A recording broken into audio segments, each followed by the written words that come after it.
Hey, Cameron here on the Busy Gardener channel. Today we're going to take a minute and look at a wonderful fall and winter fruit, persimmons. Let's get busy.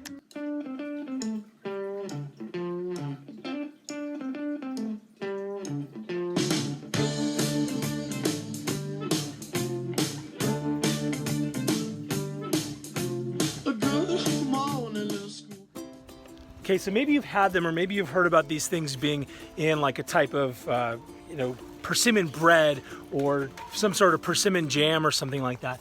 But the persimmon is a really unique and wonderful fruit. One thing I like about it is that it comes on way after everything else has usually come off. This is even after some of the apples are totally done, and you're wondering about the winter fruit. These come on around the same time as the pomegranates, so it gives a little bit of variety in late fall, early winter. Now, the cultivar that my dad has here are called Hachiya persimmons. And as you'll notice, these Hachiya persimmons, kind of trying to find one at a decent angle without pulling it off, are shaped kind of like an acorn. I'm going to pull one off so you can take a look at it. So the Hachiya persimmon is really great, very common cultivar. It's acorn shaped. And the other popular one, which is what I have in my yard, is called a fuyu, F-U-Y-U. Both are Asian cultivars, and there are two main categories though when it comes to persimmons.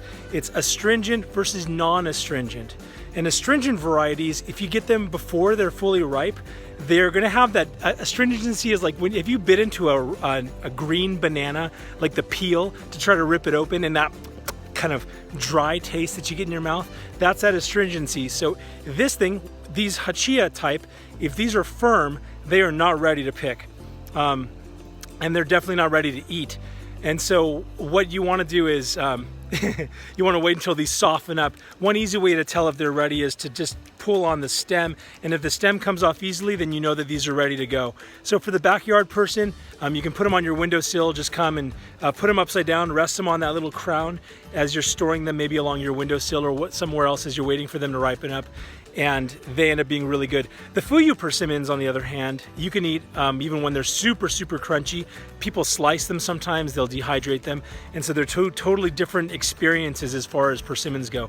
This has a lot more sweet, persimmon-y taste. The fuyu, in my experience, is not as sweet, it's not as persimmon-y, but you also don't get that pucker, dry tongue feel because of the astringency.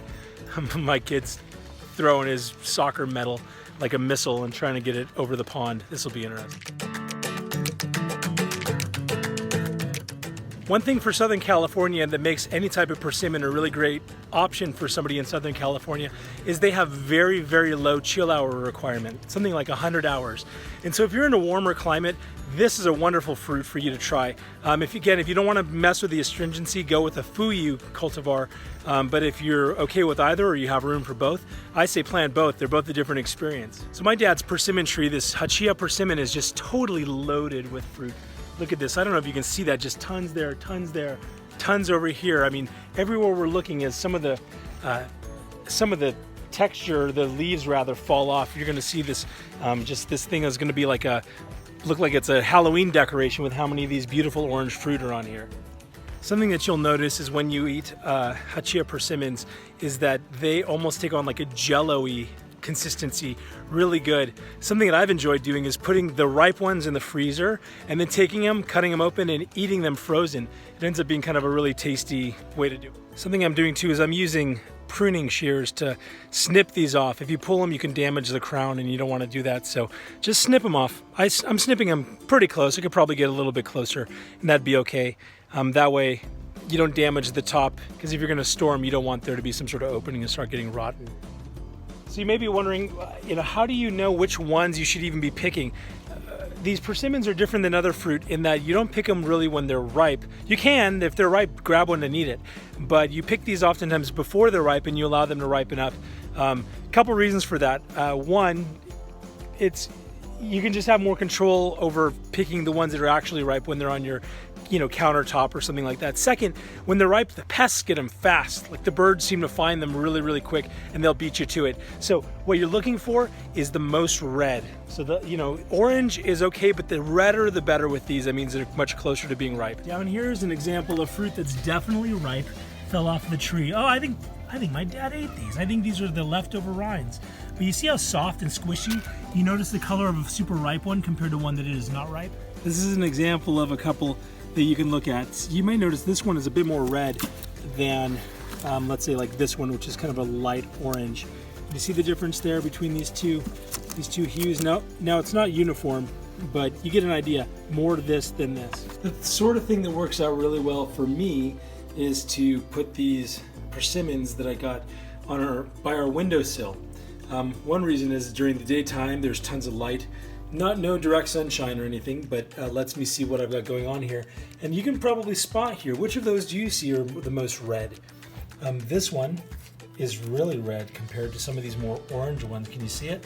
It's also a lot more squishy. So with just a simple touch, I can see that it's ripe.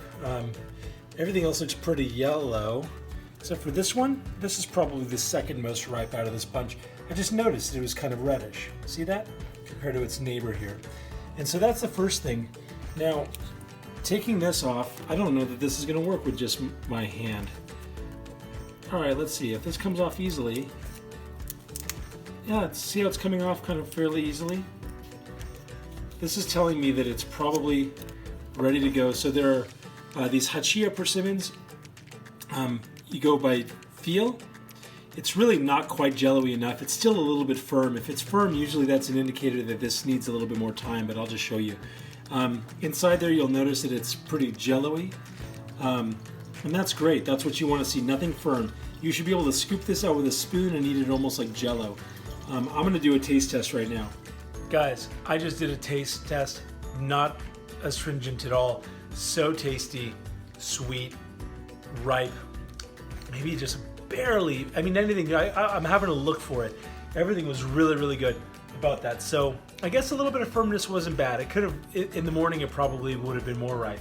But as these ripen up, and like I mentioned earlier in the video, I might take and put some of these in the freezer, and that way I can take them. I really like ice cream, so that way I just peel them, later put them in a cup and just eat them almost like a sherbet without having to go to the store and buy sherbet. Pretty good stuff.